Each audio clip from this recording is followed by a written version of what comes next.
पाकिस्तान का media coat करता है, पाकिस्तान के फॉरेन मिनिस्टर कोट करते हैं और कहते हैं देखो पाकिस्तान की आर्मी कुछ कह रही है, हिंदुस्तान की आर्मी कुछ कह रही है, हिंदुस्तान की पॉलिटिकल क्लास, और राहुल गांधी का नाम लेके बोलते कुछ और कह रहे हैं। He's becoming an embarrassment for the... देखिए आपको ऐश्वर्या, एम्बैरेसमेंट तो उसी दिन हो गया था जिस दिन राहुल गांधी जैसे व्यक्ति को कांग्रेस की बागडोर मिली थी। एम्बैरेसमेंट तो देश के लिए उसी दिन हो गया था जब राहुल गांधी को कांग्रेस पार्टी ने लीडर ऑफ अपोजिशन बनाना समझा। एम्बैरेसमेंट तो उसी वक्त हो गया था जब समाजवादी पार्टी और तमाम आरजेडी है ये वो राहुल गांधी को परोक्ष रूप से नेता स्वीकार कर चुके हैं, उनकी गोद में झुंझुना झूल रहे हैं। एम्बैरेसमेंट तो उसी समय से था। आप ये बताइए, ज्यादा नहीं पीछे चलते हैं थोड़ा सा, जब डोकलाम हुआ था और हमारी सेना को किसने कहा कि हमारी भारतीय सेना को चीनी पीट रहे हैं? माननीय राहुल गांधी। डोकलाम चल रहा था, रात में चाइनीज कॉन्सुलेट के साथ बैठ के चाउमीन कौन खा रहे थे? माननीय राहुल गांधी। हमारा कोर्ट, मैं बहुत इज्जत करता हूं अपने संवैधानिक व्यवस्था की, न्यायिक व्यवस्था की। मध्य प्रदेश कोर्ट स्वतः संज्ञान लेता है मंत्री शाह के बयान पर जो उन्होंने हमारे सेना के एक अफसर कुरैशी जी के लिए दिया था, और सुप्रीम कोर्ट में ही वो जाते हैं। सुप्रीम कोर्ट भी कड़ी चेतावनी आज उन्होंने दी है सुप्रीम कोर्ट में। मैं पूरी सम्मान के साथ कहता हूं कि जब शाह जी का बयान का संज्ञान लिया जाता है तो राम गोपाल वर्मा के उस बयान का संज्ञान क्यों नहीं लिया जाता है जब सेना के उसी दूसरी अफसर व्योमिका सिंह को जाति सूचक शब्द जाटव कह के वो बुलाते हैं और उनकी तुलना कहीं कहीं से करते हैं? क्या वो सेना का अपमान नहीं था? और उसको सुप्रीम कोर्ट को संज्ञान नहीं लेना चाहिए या हाई कोर्ट को? क्या देश तेरे टुकड़े होंगे, भारत तेरे टुकड़े होंगे इंशाअल्लाह, उसको कांग्रेस पार्टी उसका कन्हैया कुमार को अपना यूथ विंग का अध्यक्ष बना के यूथ में कौन सा संदेश दे रही है? ये तमाम ऐसे फैक्टर्स हैं, अगर सबको एनालाइज करने बैठेंगे ना ऐश्वर्या जी, तो आपको लगेगा कि मकड़ी का एक जाला है, ये जाला किसी ने बुना हुआ है, मकड़ी बहुत प्यार से खेल रही है। ये सब टूल किट है। राहुल गांधी जो ये सवाल उठा रहे हैं, बेशर्मों की तरह कांग्रेस पार्टी उसका समर्थन कर रही है। ये सीधा सीधा सेना का अपमान है, क्योंकि 7 तारीख को जब सेना ने पहली बार आतंकियों के ठिकाने ध्वस्त किए थे, उसके बाद अगले दिन डीजीएमओ, भारतीय थल सेना डीजीएमओ साहब ने आके खुद बताया था कि हमने अटैक करने के बाद पाकिस्तान को हॉटलाइन पे इसकी सूचना दे दी थी कि हमने आपके आतंकवादी ठिकानों को निशाना बनाया। और आज ये कह रहे हैं कि जयशंकर ने मुखबिरी की। भारत सरकार के विदेश मंत्री को पाकिस्तान का मुखबिर कहना लीडर ऑफ अपोजिशन के द्वारा, यह भारत का अपमान, सेना का अपमान, कौन सा अपमान नहीं है? ये तो टूल किट है, इसमें कोई डाउट नहीं है। इनके एक मिनिस्टर कहते हैं कि कितने, राहुल गांधी खुद कहते हैं कितने एयरक्राफ्ट गिरा है भारत के, बताओ, शाबाश। इनके मंत्री कहते हैं कितने मारे आतंकी, बताओ, इमरान मसूद, बताओ। अरे इतनी हमदर्दी है तो भाई जाओ पाकिस्तान की नागरिकता लेके वहीं रहो, भारत की क्यों बजा रहे हो? जाके पाकिस्तान में बजाओ अपना उनका नगाड़ा। देश की जनता ये देख रही है, समझ रही है, ऐसा नहीं कि नहीं समझ रही है, नहीं देख रही है। हमारी न्यायिक व्यवस्था ऐसी है।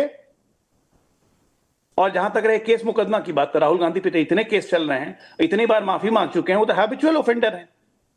थेत्थर को आप क्या करिएगा, वो एक्चुअल थेत्थर है, इसमें कोई शक नहीं है। आज जब हम युद्ध की परिस्थिति में हैं, आज जब मुस्लिम ब्रदरहुड के कारण, चलिए हम तुर्की को कहते हैं मुस्लिम ब्रदरहुड के कारण वो पाकिस्तान के साथ हो गया, राहुल गांधी की कौन सी ब्रदरहुड है भाई जो आप पाकिस्तान के साथ हो गए? कांग्रेस की कौन सी ब्रदरहुड है जो पाकिस्तानी भाषा बोल रही है? कौन सा ब्रदरहुड है ये? पाकिस्तान में तो कोई ऑपोजिशन आज की तारीख में भारत की भाषा नहीं बोल रहा है।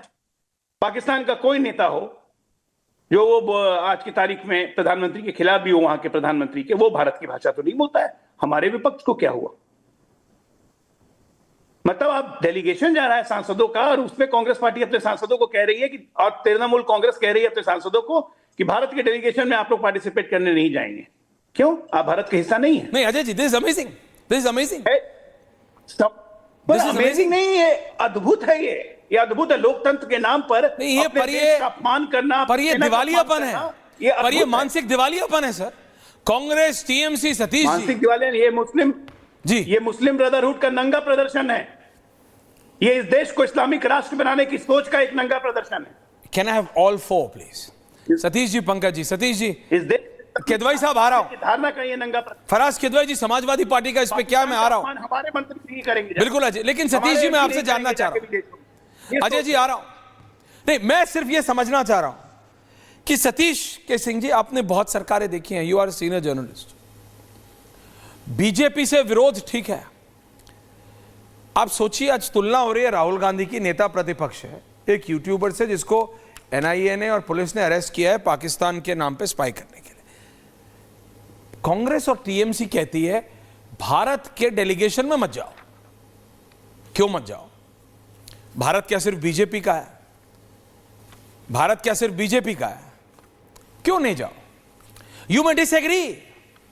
क्या कांग्रेस की सरकार में अटल बिहारी वाजपेयी जी ने पीवी नरसिम्हा राव जी ने बीजेपी के अटल बिहारी वाजपेयी को नहीं भेजा था? भाई भेजा था ना भाई। वो कह रहे हैं अरे 2009 अलग अलग देशों में जाओ। नहीं, यू आर राइट, लेकिन मैं समझना चाह रहा हूं, I didn't ask for everyone. Satish के सिंह, अजय जी रिलैक्स कीजिए, ज्यादा एक तो ना नाराज। अब देखिए, वो आप कांग्रेसियों की सबकी आदत वो है, आपको लगता है कि आपने एक समय राज किया है, और राजा नहीं है कोई भी। अपने नेता को भी समझाइएगा। टाइम तो देंगे यार। अरे दूंगा टाइम, तो आपके टाइम पे टाइम। आपको देश की जनता टाइम नहीं दे रही है, आपको मैं दे रहा हूं, बहुत है। अभी थोड़ा रिलैक्स कीजिए। यही आपके पतन का कारण है, यही आपके पार्टी के पतन का कारण है। थोड़ा सा आराम कीजिए। अजय जी प्लीज देखिए, पर्सनली मैं आपकी इज्जत करता हूं, आप जानते हैं, बट आप कांग्रेस के नेता, थोड़ा सा रिलैक्स कीजिए, थोड़ा सा रिलैक्स कीजिए। Satish ji, this is just not done. ये कौन सी राजनीति करना चाह रहा है विपक्ष? एक बात खाली पूछना चाहता हूं, देखिए विपक्ष की राजनीति पर मैं भी कोई उनके पक्ष में नहीं हूं कि आप डेलीगेशन में लोग ना भेजो, लेकिन अगर वाजिब सवाल उठाया जाता है तो सरकार का उत्तरदायित्व है कि उसका उत्तर देना। क्या प्रधानमंत्री नरेंद्र मोदी ने 26/11 के समय 26 ऑडियो नहीं आ रहा है, ऑडियो ठीक कीजिए। अजय जी बोलिए, चलिए। अजय जी, मैं सहज में समझना चाहता हूं। Only Ajay Alok and Ajay Verma, tell your switcher don't play around with me tonight. Ajay Verma, Satish ji आपका ऑडियो खराब है, वापस आ रहा हूं। अजय जी का फिक्स कीजिए। अजय वर्मा जी, ये कौन सी सोच है? क्यों नहीं जाएंगे आप? विजुअल चेंज, ये क्यों नहीं जाएंगे आप भारत के उसमें? आप जो पैनल बन रहे हैं सांसदों के, क्यों नहीं जाएंगे आप? क्यों नहीं जाना चाहते आप? आपका रीजन क्या है? ये कांग्रेस का हाथ पाकिस्तान के साथ कब तक रहेगा? आपको लगता है आपका हाथ पाकिस्तान के साथ रहेगा और देश की जनता आपको वोट करेगी? आपको लगता है देश का मुसलमान आपको वोट कर देगा? देश का मुसलमान भी आपको वोट नहीं करेगा। ये जितनी सीटें बची हैं वो भी निपट जाएंगी। अजय वर्मा जी, क्या कर रहे हैं आप? कुछ समझाते। आप तो ऐसे ना थे, ऐश्वर्या जी, आप तो समझदार व्यक्ति हो, आप तो जड़ पे रहते हो। आप कुछ आपको एक्सेस नहीं देते क्या राहुल गांधी तक, कि आप उन्हें समझा नहीं पा रहे हो? सही बात, ये लेफ्टिस्ट गिरोह जिसने ये चारों तरफ से नाकाबंदी करके रखी है गांधीयों के आसपास, ये समझाओ। ये बर्बाद कर देंगे, कहीं का नहीं छोड़ेंगे। ये ऐसे चौराहे पे ले जाके छोड़ेंगे जिसे कहते हैं ना अंग्रेजी में द डेड एंड। आप मुस्कुरा रहे क्योंकि आपको पता है इट्स गॉडडैम रियलिटी। कांग्रेस ऐसी ना थी ऐश्वर्या जी, ऐसी ना थी कांग्रेस। ऐश्वर्या जी, ये पूछता है संसार आपसे, आप तो पूछता है मेरे से मत पूछो, राहुल गांधी से पूछो। संसार पूछता है। अरे मेरा छोड़ो। नहीं, संसार पूछता है देश के बीजेपी की सरकार से, इनके नेताओं से, इनके प्रवक्ताओं से कि ये पहले ये तय करो कि वफादार कौन है, फिर वक्त बताएगा कि गद्दार कौन है। ये बताइए कि वो 6 आतंकवादी पहलगाम में आए कहां से थे, हत्या करके चले कहां गए, आज तक उनके खिलाफ कार्रवाई नहीं हुई। ये देश पूछ रहा है, मैं नहीं पूछ रहा, मैं भी पूछ रहा हूं। दूसरा, पाकिस्तान